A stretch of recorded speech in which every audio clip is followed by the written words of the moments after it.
Uma boa tarde para você que está em casa. Boa tarde, pitonisa Gabriela Leviano. Oi, boa tarde, André Machado. A você também que está nos acompanhando. Vamos ficar juntinhos até as 2h30 da tarde. Pois é, falando em juntinhos, em lugar, escola é lugar de quê? De aprendizado e convivência para a construção de um futuro melhor, para uma sociedade melhor.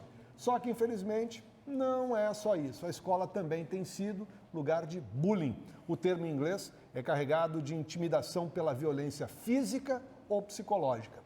O ponto de partida, em geral, é o preconceito. Pode ser pela aparência, pelo gênero, pela orientação sexual, a etnia, ou até mesmo por a gente ser só de um outro lugar.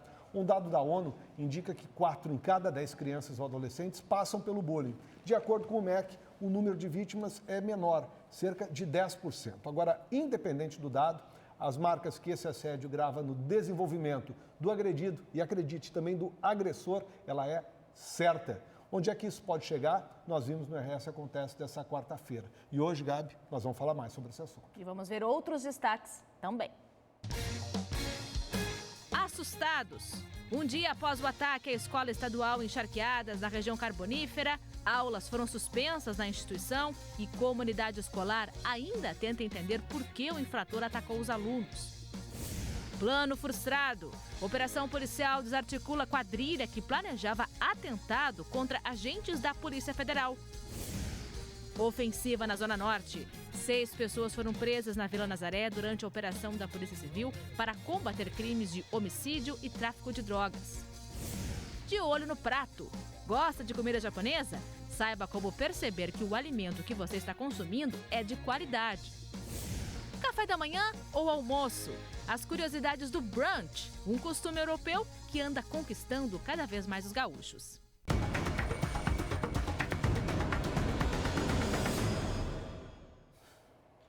Me deu fome essa escalada aí, sushi e um monte de delícias ali nesse brunch. O RS Acontece já está disponível também no Facebook. Manda mensagem para a gente no facebook.com/BandRS. Infelizmente, a gente não vai falar só de sushi, de brunch, tem que falar de coisas muito sérias que acontecem.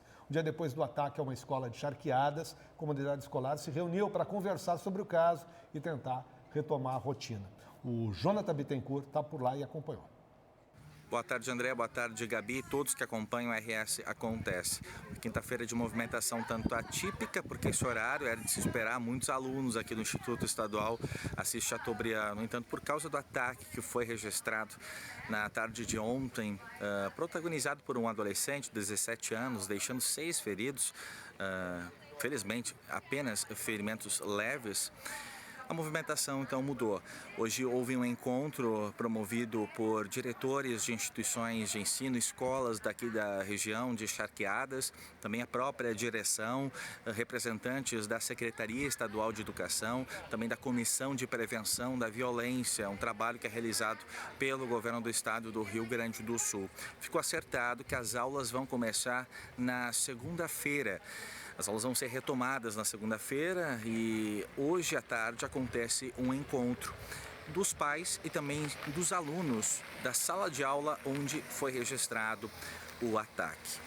Mais cedo a gente conversou com a diretora, ela disse que preparou também um lanche para os alunos, uma recepção muito gostosa e que o objetivo desse encontro é desabafar, abrir o coração para falar sobre o que acabou acontecendo. Não deixar isso passar e não deixar isso se transformar numa angústia e no medo cada vez maior de se frequentar a sala de aula. Mas o trauma fica, né, André? Para quem estava naquele momento que viu, aquela imagem deve repetir na cabeça o tempo inteiro. E lá em Charqueadas, o Jonathan também conversou com um professor de educação física que conteve o agressor. Juliano Montovani disse que ao pensar nas filhas, não hesitou em agir. Então, eu tinha vindo para poder atender os alunos no primeiro horário da tarde, né, na minha turma. Fiz a chamada dos meus alunos e desci eles para a quadra de esporte, que fica um pouco mais abaixo de onde foi o ocorrido. Quando eu cheguei com meus alunos lá na quadra, eu verifiquei que eu precisaria voltar à sala dos professores para buscar um outro material, que fica no caminho também da sala do ocorrido. Quando eu fui subir o primeiro lance de escadas, eu ouvi uma explosão muito grande, que foi do coquetel Molotov. Aí ali eu já olhei para a porta da sala de aula para ver o que estava acontecendo. Me parecia que era um curto-circuito em algum disjuntor. Mas quando eu olhei para a porta, eu já vi o rapaz agredindo com a machadinha as crianças. né? E naquele momento ali, eu ouvi muitos gritos. Me parecia, porque eu tenho 2 filhas que eram minhas filhas que estavam gritando. O sentimento que nós temos nos alunos aqui é de pai para filho. E ali eu não hesitei realmente. Eu subi os lances de escada muito rápido e fui cegamente para cima dele para tentar desarmar ele. A Juliana era grande, né? Tinha técnica também para fazer isso. Está sendo chamado Herói, né? Wolverine de charqueadas, né? Por causa da barba que ele tem. Parabéns aí por ter conseguido evitar uma tragédia maior, né? Deixa eu mandar um abraço aqui para Rita Assunção, para a Telezinha Solari, que estão nos acompanhando, a todos vocês que nos acompanham também aqui pela tela da Band, pela live no Facebook. Aliás, compartilhe, chame os amigos para estarem junto conosco, que no próximo bloco tem coisa boa aqui conosco. A gente vai continuar falando ainda sobre esse caso. O papo será sobre bullying dentro da escola. E depois do intervalo, não sai daí. Voltamos a falar do caso de Charqueadas. Um adolescente de 17 anos que confessou ter invadido a escola e ferido 3 estudantes com golpe de machadinha, disse à polícia que planejou o ataque há meses. A intenção era se vingar de agressões que havia sofrido de um estudante da própria escola quando ele ainda frequentava a instituição. Para continuar esse assunto, a gente convidou uma especialista em bullying escolar, é a doutora advogada Cláudia Bressler. Doutora, obrigada pela sua presença aqui no RS Acontece. A senhora que costuma fazer palestras aí dentro de escolas particulares. Que conversa que se tem sobre bullying com os estudantes? E nesse caso em específico, a gente não tem bem os detalhes do perfil desse menino, mas ele disse à polícia que ele fez isso para se vingar porque ele sofria bullying. Nós temos que começar sempre assim dessa percepção de que existem novas formas de a gente se relacionar hoje em dia. Então, conversar com educadores, assim, nós no Cinep temos essa preocupação de pensar como nós vamos ajudar a refletir esse momento que nós estamos vivendo e auxiliar para que as crianças tenham ferramentas no processo educativo para entender o lugar que elas ocupam e a identidade que elas querem ter nesse mundo. Então, por mais que a gente queira falar em legislação, em penalidades, muito antes a gente tem que rever condutas. E assim que nós temos notado e assim percebido, é uma mudança muito grande na forma como nós nos relacionamos hoje em dia. Se a gente faz uma comparação entre nós que vivemos o século XX ainda com algumas experiências de frustração, de tolerância, de espera, o próprio telefone era fixo, então a gente tinha vários exercícios que hoje o adolescente, a criança não tem. É tudo muito imediato, muito rápido. E, na verdade, uma agressão que antes podia ficar numa briga de escola, hoje ela se potencializa porque fica perene em redes sociais, compartilhada de outra forma.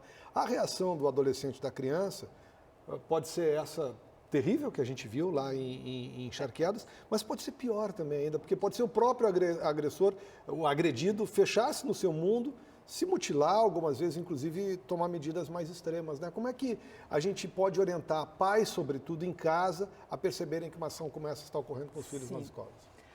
Uma das questões que tem aparecido com muita força é o uso da tela, da tecnologia, que é excelente, a gente hoje não vive sem essas ferramentas, mas a importância de a gente entender que existem momentos em que se precisa sair um pouco da tecnologia e justamente exercitar os nossos momentos de estar juntos. É interessante que as famílias hoje, muitas vezes, cada um assiste o seu programa, né, numa tela individual, e as pessoas não compartilham mais uma experiência, e uma experiência conjunta.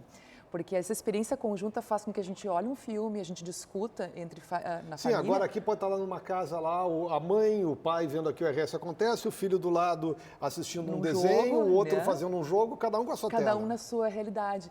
Então, o que a gente percebe? Que esse cenário faz com que cada um viva a sua vida individual, sem perceber o entorno, né? Assim, as relações que estão ao nosso redor. Então, isso é algo muito, muito assim, importante da gente destacar, que as famílias têm que, de alguma forma, buscar o resgate desses momentos em conjunto, até porque eles permitem que a gente faça um exercício de empatia, que é o que a tela muitas vezes não auxilia. Você aceita chimarrão, Cláudia? Eu aceito, sim. Essa é uma coisa que causa muita empatia, né? Que ajuda as famílias a sentar e chimarrear junto, dividir momentos. Isso. Agora, quando não tem esse diálogo dentro da família, como isso reflete na escola? Qual é a função dos professores, dos educadores, quando percebem que tem um adolescente, uma criança que é diferente do grupo? A orientação que nós damos, assim, e também quando a gente faz algum tipo de capacitação no Cinep, é justamente assim, que essa percepção de um adolescente ou que se isola, que não participa das atividades, ou que tinha um comportamento em um sentido, daqui a pouco começa a mudar o seu comportamento, que o professor dirija um olhar assim especial para o que vem acontecendo e que chame a família, porque essas iniciativas elas precisam ser tomadas de forma articulada. Então, a escola muitas vezes vai ser o lugar onde se percebe o que acontece, mas a iniciativa da escola, na maioria das vezes, vai ser chamar a família para conversar com a família e verificar se tem alguma mudança de conduta em casa, se tem alguma situação nova que está acontecendo, para que, em conjunto, se possam pensar estratégias. Nós estamos falando, quando se fala de agressão da escola, normalmente, tanto o agressor como o agredido, menores. Né? Não é um professor, em geral, que faz bullying com o aluno. Exato. É um outro aluno, um colega de classe, alguém da turma do lado e tal. Como é que se trabalha o agressor? Né? A família, sobretudo, daquele lá que percebe que, de repente, de uma hora para outra, seu filho é o Macaulay Culkin no Anjo Malvado, entendeu? Sim, sim. O agressor, assim, até a gente tem, muitas vezes, assim, se lê alguns textos, se discute que ele seria alguém com baixa autoestima.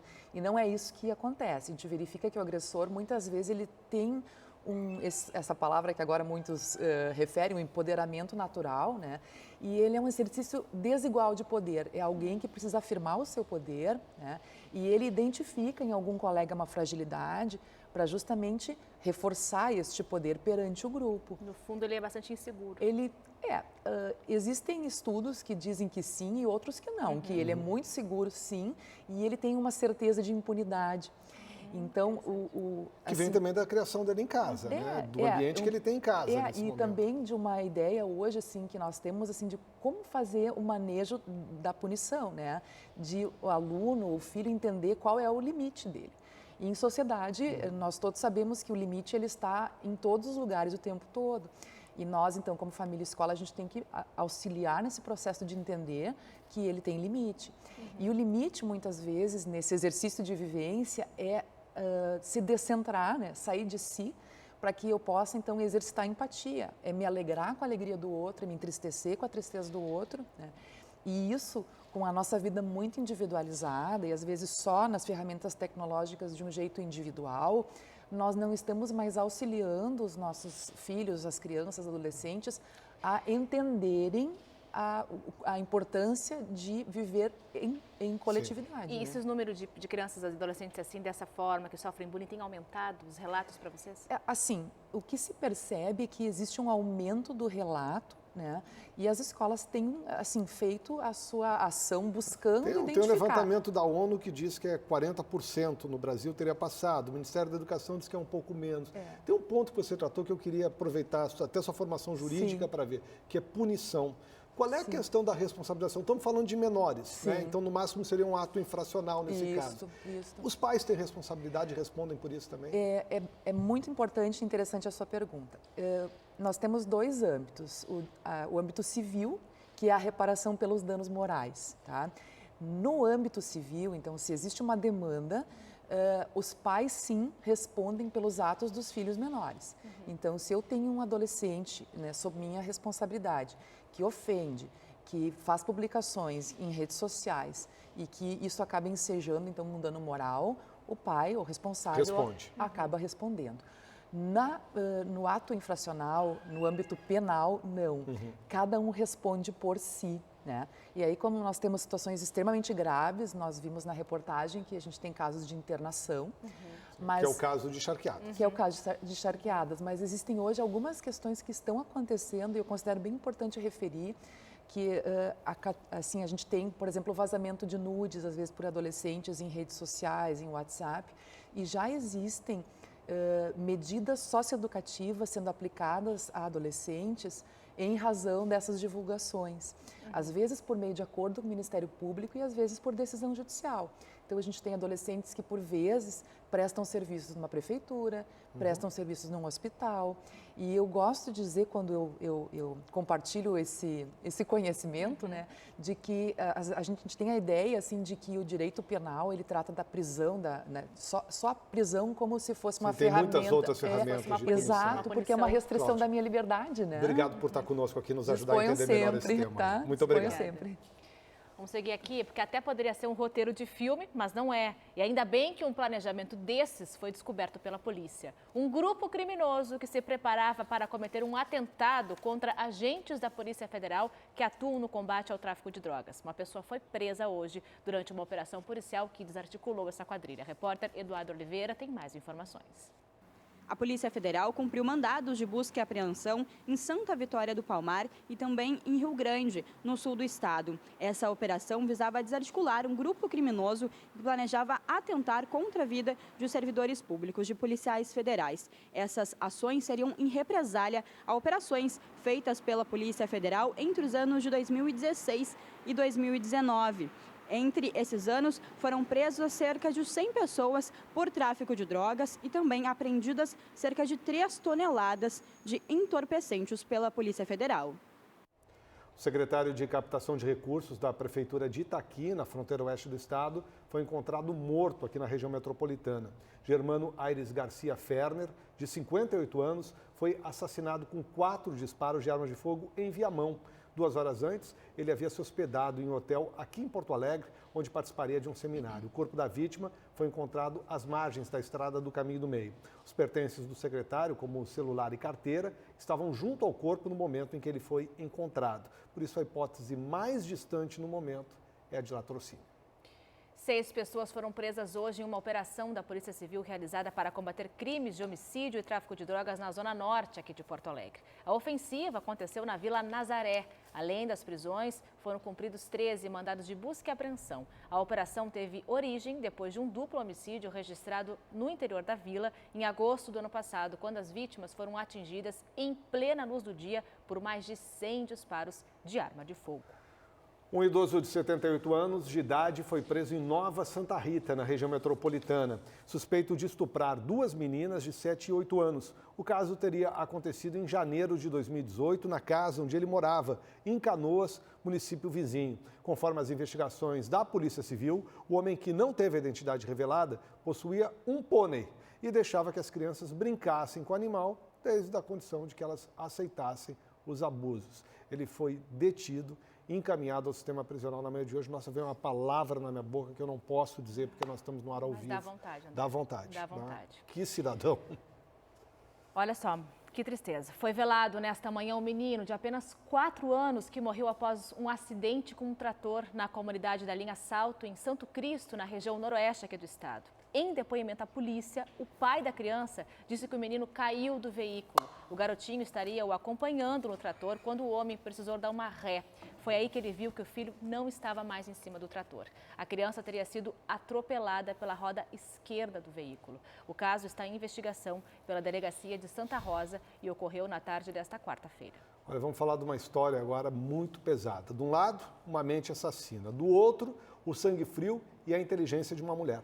A diretora legislativa da Câmara Municipal de Itaquara, ali no Vale do Paranhana, Marilene Wagner, foi vítima de uma tentativa de homicídio na madrugada passada. Mas ela mostrou ser muito mais esperta do que aquele que tentou matá-la. A mulher de 60 anos foi baleada pelo seu ex-companheiro na ponte da RS 020, junto ao Rio dos Sinos. Isso foi às 4:20 da manhã de hoje. José Antônio Sartori, de 61 anos, está preso. Ele é acusado de parar o carro junto à ponte, descer do veículo, ter colocado luvas e atirado contra a vítima. No caminho, Marlene reagiu e pediu para ser levada ao hospital mesmo baleada, né?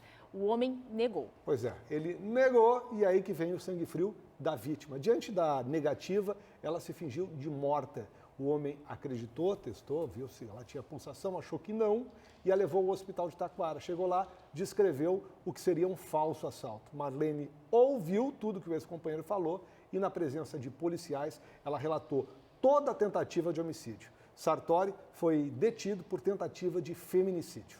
Dado este depoimento, esse depoimento foi gravado... Todo o depoimento. Todo o depoimento foi gravado em vídeo. A equipe do RS Acontece teve acesso ao material. Ele é muito forte e, para não expor a vítima, nós decidimos não levar ao ar neste momento. Depois, com tratamento de edição adequado, deve ser mostrado em outros espaços aqui na Band. Não, possivelmente no Band Cidade ele vai estar, mas com tratamento. Esse caso é absolutamente escabroso, né? Horrível. O homem foi a sangue frio, premeditou tudo E a mulher, sobretudo, foi de uma inteligência absurda. E mesmo ferida, 4 tiros, André, ela conseguiu ainda pensar em tudo, E né? depoimento pessoal lá do Paranhana que eu conversei, disse que ela era uma simpatia de pessoa, de excelente trato. E a gente sabe que está é internada e está em estado grave. E é uma excelente pessoa, está lá e vai se recuperar, né? Vai se recuperar. Os 3 torcedores do Esporte Clube Internacional, não posso nem falar do Inter hoje, envolvidos naquele tumulto registrado no Grenal 4-2-1, onde uma gremista que estava com o filho foi hostilizada, foram afastados dos estádios. O repórter Gilberto Echauri tem mais detalhes do caso. Olá André, olá Gabriela e todo mundo que está ligado aqui no RS Acontece. E olha, uma audiência que foi realizada no juizado do torcedor definiu uma transação penal para aqueles 3 torcedores do Internacional que foram considerados réus por agredir verbal e fisicamente uma torcedora do Grêmio no último Grenal que aconteceu no estádio Beira-Rio. A pena atual deles consiste na apresentação em uma delegacia nos próximos 15 jogos do Internacional. Nos compromissos do Inter em Porto Alegre, eles vão ter que se apresentar na delegacia meia hora antes do jogo e permanecer lá até meia hora depois do final da partida. Já nos compromissos do Colorado, fora do estádio Beira-Rio, eles precisam se apresentar na delegacia, porém não precisam permanecer lá por todo o tempo. A pena ainda exige que os 3 produzam um vídeo educativo abordando temas de tolerância no estádio, também respeito aos adversários, e esse vídeo será disponibilizado posteriormente em campanhas contra a violência nos estádios. Pois é, nada de violência, né?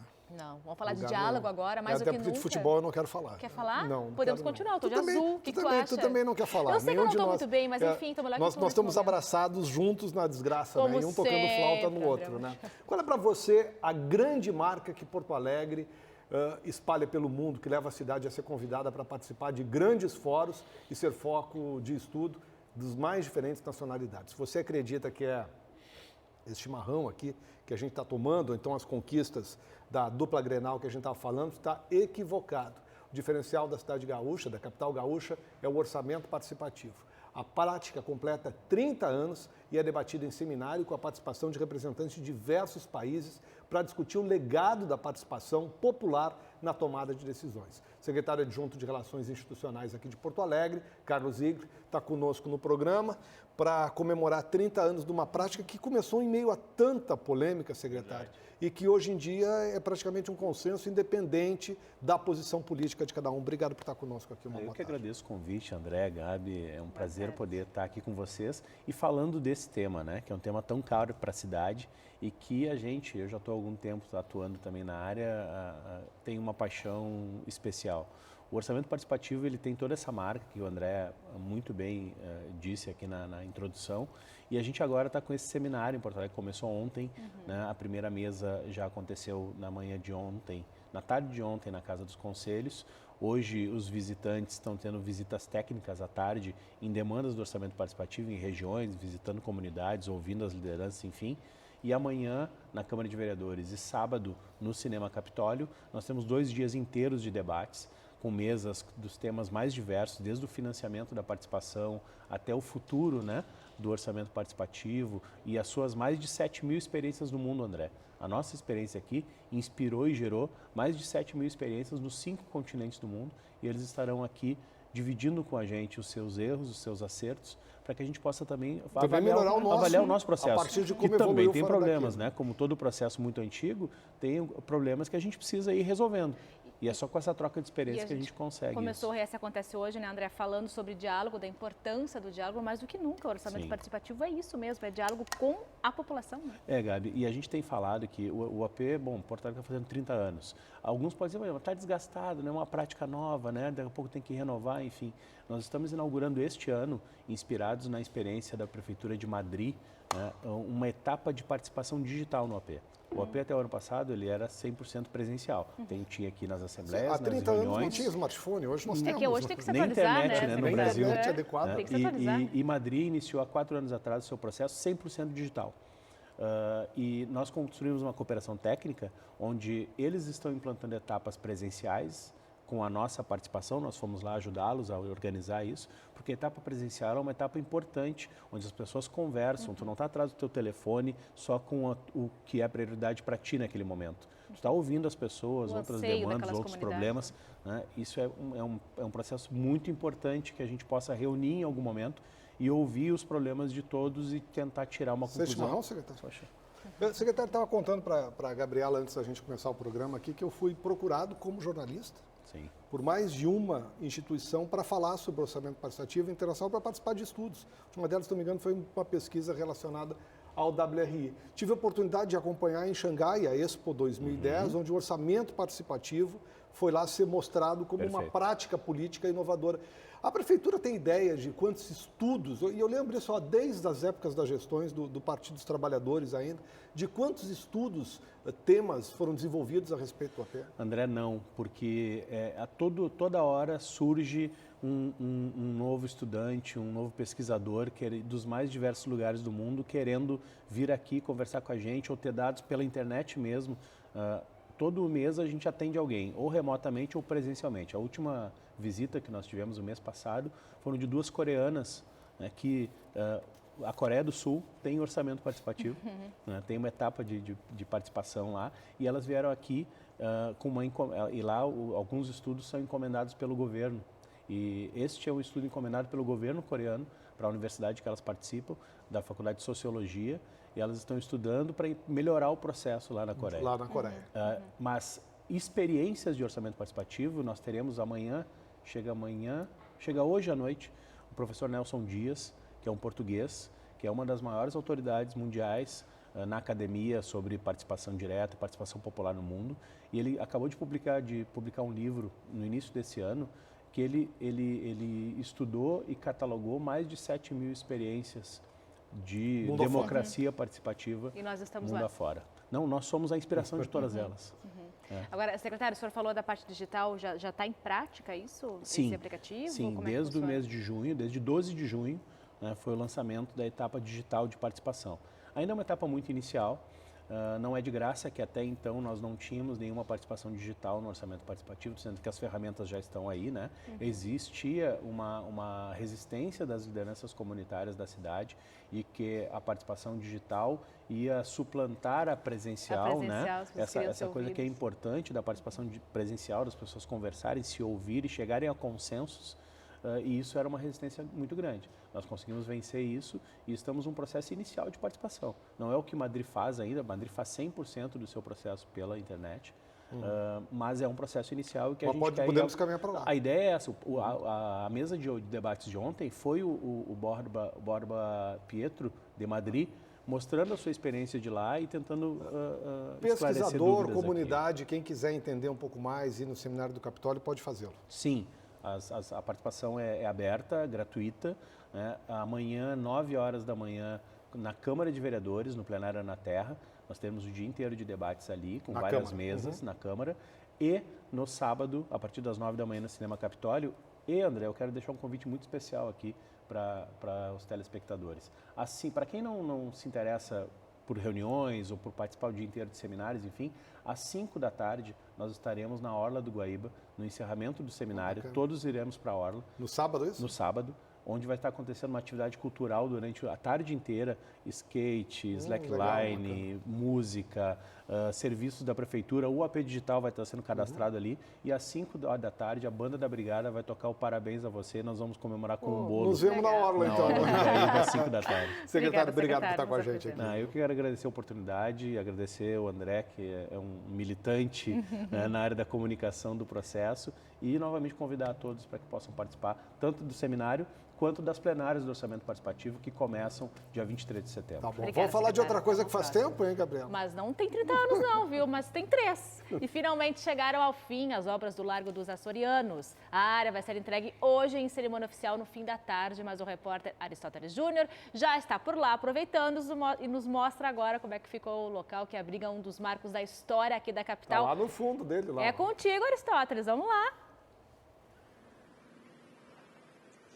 Oi, boa tarde, Gabi. Boa tarde, André. Todos que acompanham o RS Acontece. Detalhes finais sendo feitos aqui no Largo dos Açorianos para a inauguração que acontece hoje mais tarde, às 5 horas da tarde, pontualmente, com a presença da Banda Municipal de Porto Alegre. Reinauguração muito esperada, já que foram quase 3 anos de obra, 5 milhões e 400 mil reais investidos nesse espaço, um valor 15% maior do que o esperado inicialmente pela Prefeitura. Espaço esse que já adianto para vocês, está muito bacana.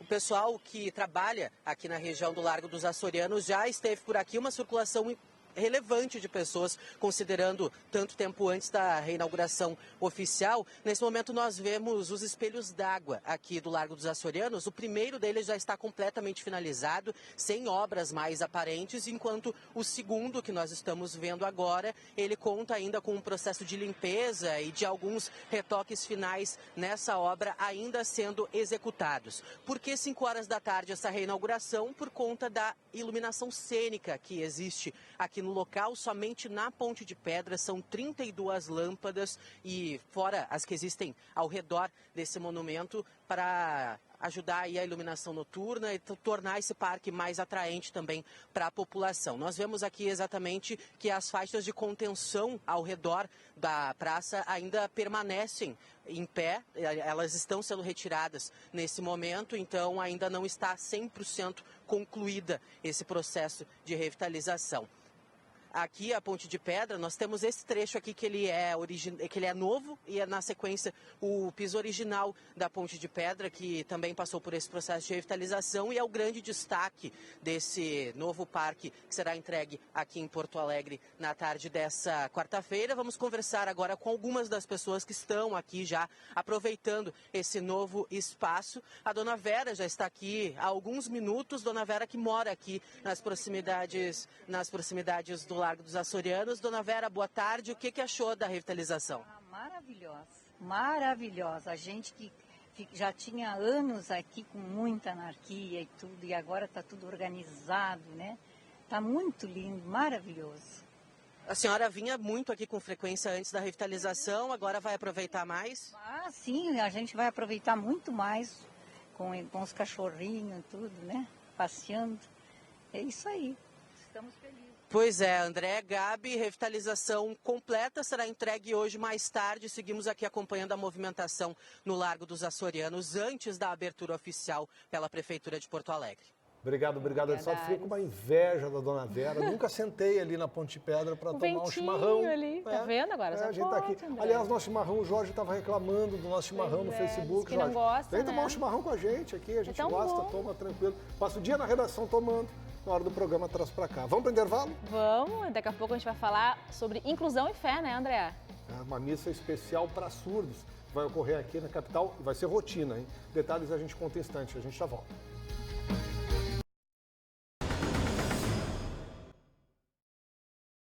Olha, num mundo tão cheio de absurdos como o ataque em charqueadas, o caso de Taquara que a gente mostrou, o desrespeito à natureza, é cada vez mais necessário e reconfortante que a gente possa ouvir palavras que toquem na nossa alma.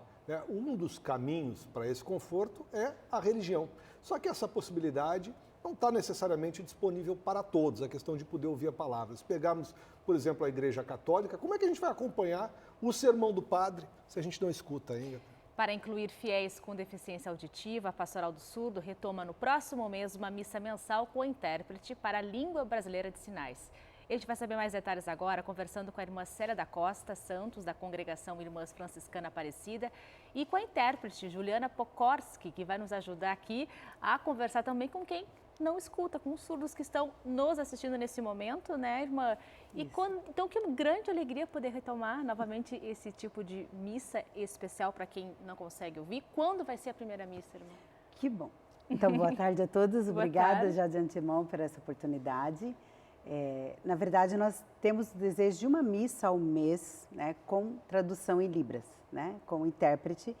E já aconteceu desde há mais anos na Paróquia São Francisco, sempre no terceiro sábado de cada mês. Aqui no bairro Santana. Bairro Santana. A gente tem a festa dos animais Isso, também. Que a gente também participa, os surdos também vão, às 17 horas, né?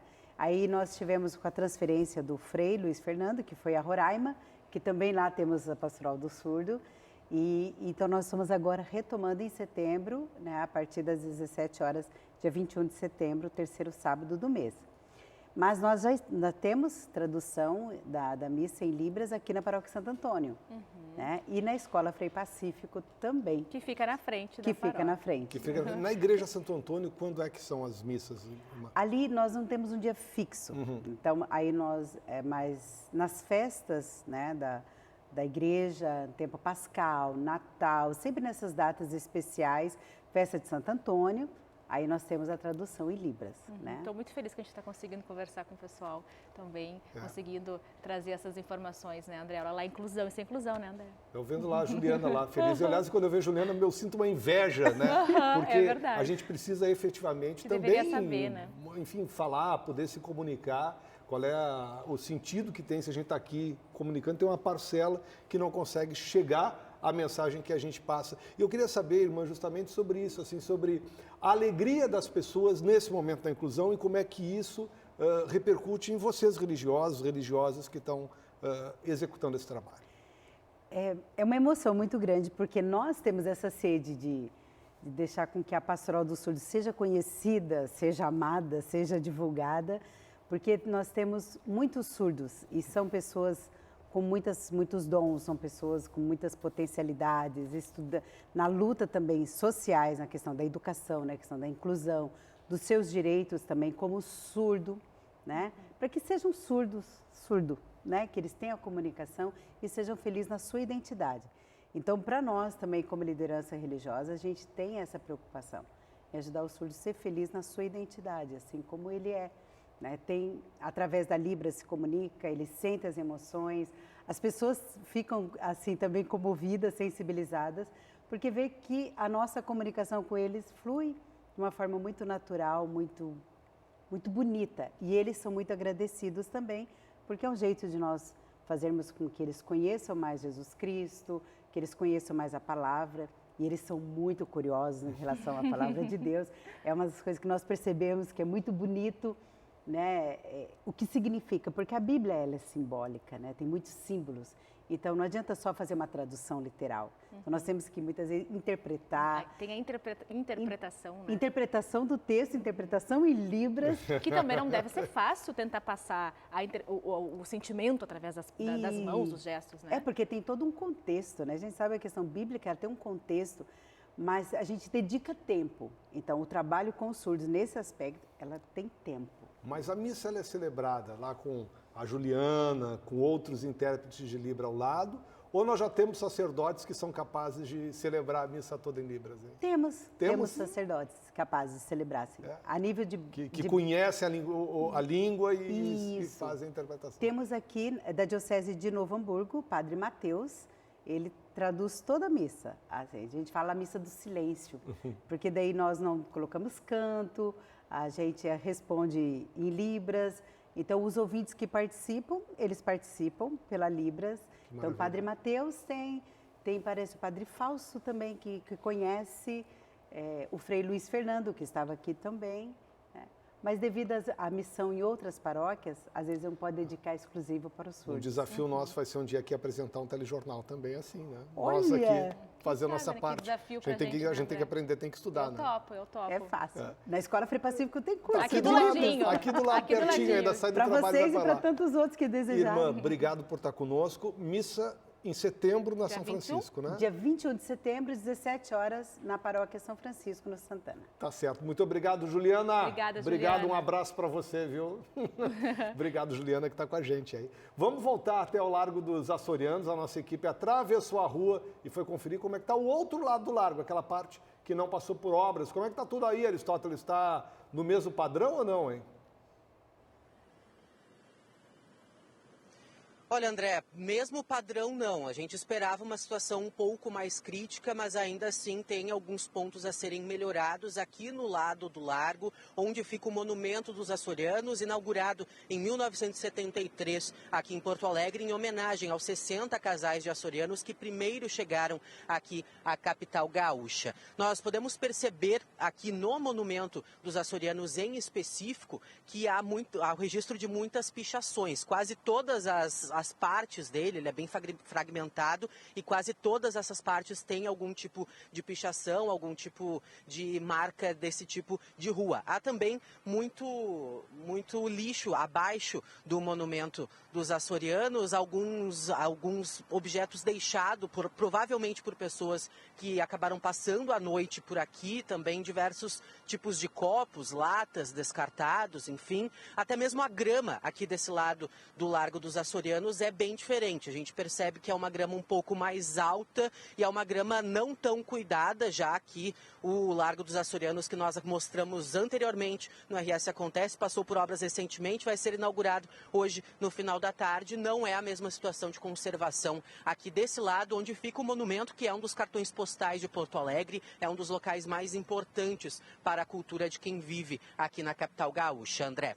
Pois é, essa pichação em monumentos aí, obviamente, nos revolta e muito. Nesse momento, no Palácio Piratini, ocorre o lançamento do Inove RS. É, na verdade, um programa que lança uma rede de inovação aqui no estado. A gente queria estar lá, queria ter o secretário Lambe aqui, mas como a gente não pôde estar no Palácio Piratini, o secretário Luiz da Cunha Lambe nos mandou uma mensagem explicando esse momento que está ocorrendo por lá. Secretário. Oi, André. Oi, Gabi. Estamos lançando hoje o programa Inove RS, que é uma grande iniciativa do Governo do Estado, através da Secretaria de Inovação, Ciência e Tecnologia, que visa colocar a inovação no centro de uma estratégia de crescimento econômico do Rio Grande do Sul. Em breve estaremos no estúdio conversando sobre esse programa. Um abraço. Vamos lá, vamos seguir agora, vamos seguir o baile. Buscando as mensagens que o pessoal está nos mandando, perguntando como é que está o programa, gostando, mandando mensagem. Aliás, ontem respondi todo mundo que nos mandou mensagem, a gente não conseguiu fazer a pergunta aqui para o prefeito. Muito bacana a interação com o nosso telespectador. Que legal. Vamos seguir então com o nosso chimarrão, depois do intervalo de volta, com muito mais assuntos e falando de comida aqui no RS Acontece. Pois é, a Mariana Calil vai estar com a gente para falar sobre brunches aqui em Porto Alegre. O Ico Thomas nos mostrar os cuidados para garantir a qualidade de um bom sushi. É de dar água na boca, me dá um chimarrão por enquanto, por favor. Obrigada. Deixa eu botar. A gente já volta. Já almoçou? Vamos atiçar a sua fome. Nosso assunto agora é para você que ama comida japonesa. O Ico Thomas foi a um dos principais restaurantes aqui de Porto Alegre para conferir como nós, consumidores, podemos perceber a qualidade dos pratos que comemos. Um misto de higiene e técnica que resultam em muito sabor. Comida japonesa é uma paixão mundial. Quem não gosta de um belo sushi, um sashimi? Mas um dos segredos do sucesso é a escolha dos produtos. E isso a gente te mostra agora, direto desse restaurante em Porto Alegre.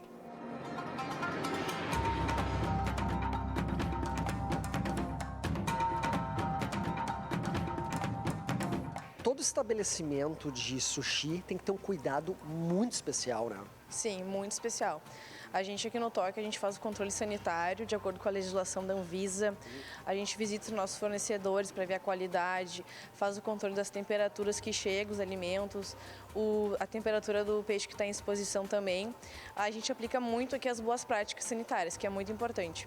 E aqui em Porto Alegre, a gente tem uma legislação específica para sushi, que ela é válida somente aqui no município. O que ela fala principalmente? A gente tem que ter um controle muito importante na questão do pH do arroz, o pH do sushi, para que ele possa ficar em temperatura ambiente durante 24 horas. A escolha do peixe, um dos segredos do sucesso, e a manutenção, um cuidado, né? Com certeza. Hoje em dia o peixe tem que ser extremamente fresco para servir um bom sushi. Então a gente tem que conhecer o fornecedor, conhecer o produto, ser habilidoso e o cuidado para conhecer cada produto e a qualidade do peixe. Como tu sabe se o peixe é bom?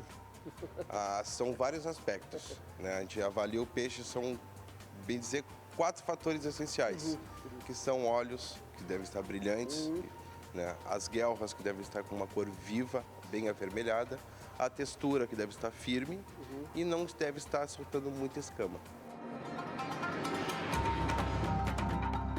Uma peculiaridade do salmão, que pouca gente conhece, é o cheiro que ele tem. Se tu cheirar a barriga dele, ela tem um cheiro doce, quase de fruta, por causa da base da ração dele, que são frutas vermelhas.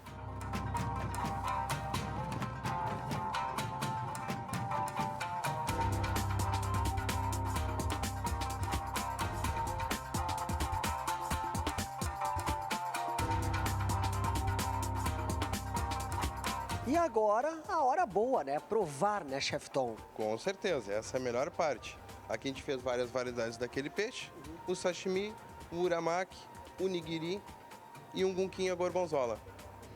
Mas antes de encerrar a matéria, o nosso cinegrafista, que está ali atrás, ó, Eu estou vendo. Pato, diz que sabe fazer sushi, sashimi.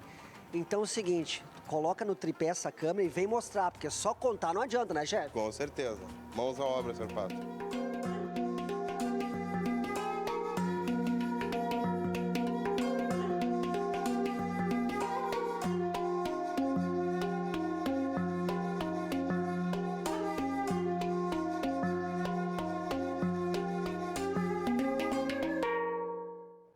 Mas o Cláudio Pato Cadê arrasou. o pato? Eu achei que o pato só que nem o pessoal do Masterchef só soubesse fazer aquele pato laqueado que estava lá no Masterchef. Literalmente de fome. O pato nunca Não vai morre, passar, né? não morre. Pelo menos sabe fazer sushi. Muito Então bom. água na boca esse negócio, porque eu adoro um sushi. Gosto muito de ir ali no restaurante onde o Ico estava também. Hoje a gente tem novidade aqui no RS Acontece. O nosso time de parceiros está maior. Toda quinta-feira a gente vai falar de tendência, de estilo, de coisas boas que acontecem aqui em Porto Alegre com a Mariana Calil e o Por Aí. A Mariana estava por aí. Voltou agora a nossa colunista. Andei por aí bastante tempo. Voltou por aqui agora, Voltei né? por aqui. Para falar hoje de brunch, Mariana. Brunch. Adoro. E a gente comentou, quando eu falei com vocês que a ideia era a gente falar da tendência de brunch em Porto Alegre, o André logo disse, adoro, sou fã, tô sempre fazendo. Vamos traduzir para quem está em casa, Mari? Vamos. O que é brunch? A diferença de brunch para café da manhã. Café da manhã é aquela refeição que a gente faz logo que acorda, porque depois vai almoçar. O brunch é aquela refeição mais tardia, que mistura um café da manhã com almoço.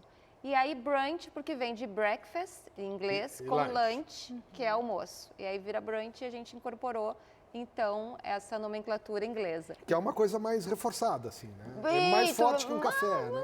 Bastante mais reforçada. E pode também incluir a bebida alcoólica? Sim, além de tudo que tem no café da manhã, como pães, presuntos, queijos, o brunch ele tem comidas um pouco mais gordurosas para saciar aquela vontade de pessoas do almoço. Então pode ter bacon, pode ter até frutos do mar, tem alguns que tem camarões, ostras, omeletes, muffins. Eu estava nos bastidores perguntando, quem sabe a diferença entre brunch e café colonial?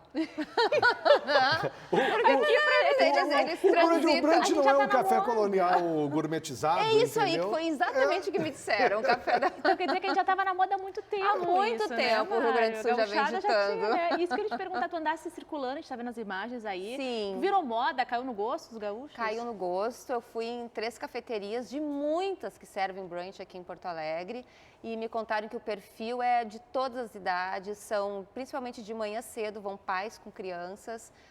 Quando o dia tá bom, o movimento cai um pouco, porque as pessoas querem curtir o ar livre, Passar né? mais Andar na de rua, bicicleta. um pouco. Mas quando chove, diz que é filas homéricas para fazer brunch.